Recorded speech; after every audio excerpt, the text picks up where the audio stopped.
Attorney Ayan Sea, dinamay na pati magulang ni Mayor Vico Soto sa debate? Yan ang pag-uusapan natin patungkol kay Mayor Vico Soto. Pero bago yan, ay humihiling ako na pakisubscribe ang aking YouTube channel.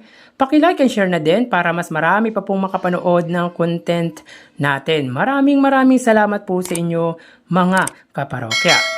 Sa mga kaparokya, upon scrolling po sa aking TikTok account ay lumabas po sa feed ng aking TikTok ang patungkol nga po sa debate ni Attorney Ayan Sea kung saan sinagot po ito ni Mayor Vico Soto. So pakinggan po natin ang sinabi ni Mayor Vico Soto patungkol nga po dito. Dapat yung debate, di ba yung dapat same position yung tinatakbo? Di ba ganun dapat yun?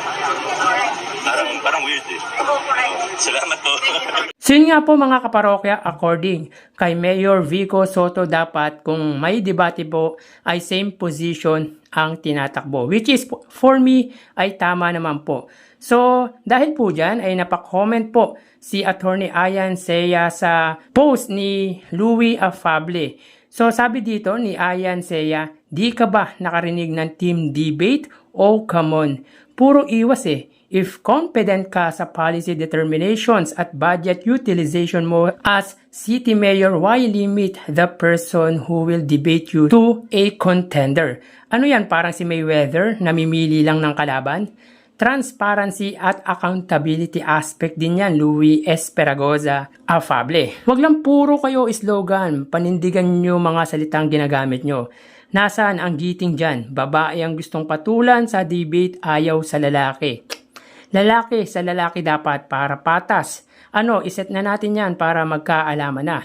Nagkakagalit na mga magkakaklase, magkakaibigan at magkakamag-anak dito sa Pasig. Sila ang nagdedebate. Samantalang yung mga tumatakbo dapat ang nagdedebate at taong bayan lang ang siyang dapat hahatol kung sino ang grupo na nasa katwiran, may napatunayan at may malinaw na plano para sa Pasigenyo. Kung hindi mo tatanggapin ang hamon, palitan nyo na ang giting ng kuting ng Pasig. Yun nga mga kaparokya, sobrang nagtataka ako bakit naghahamon po ito ng debate dahil para siraan si Mayor Vico Soto dahil hindi naman po sila same position ang tinatakbuhan. Kung gusto niya ng isang debate, hamunin niya po si Congressman Roman Romulo. Since magkaparehas po silang abogado, bakit hindi niya po hamunin si Congressman Roman Romulo? Then I checked yung response po sa comment ng sinabi ni Attorney Ayan at napukaw po ako sa sinabi po ng isang netizen na si G. Cruz. Sabi dito ay nagsalita na naman po ang siping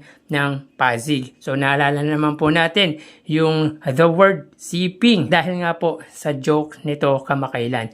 But anyway mga kaparokya, dahil dyan ay sinagot po yan ni Attorney Ayan Sea. Ang sabi po dito, G. Cruz, hahaha, insulto, palusot at joke lang kaya nyong isagot sa hamon na public debate? Pathetic. So sa mga hindi nakakaalam, ang ibig sabihin po ng pathetic, para sa akin po ay nakakatawa.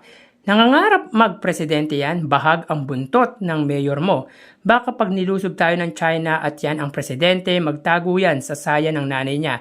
Kawawa naman ang mga Pilipino. So grabe ang pang-iinsulto dito ni Attorney Ayan Sea kay Mayor Vico Soto. Sabihin mo, payag na ako na isama niya ang nanay at tatay niya, matuloy lang ang debate. So dito ay talagang dinamay na po ni Attorney Ayan Sea sina Bossing Vic Soto at Miss Connie Reyes. So para sa akin ay parang bata po dito si Attorney Ayan Sea. Again mga kaparokya, abogado po ito si Attorney Ayan Sea dahil pati magulang ni Mayor Vico Soto ay dinadamay niya sa gusto niyang debate.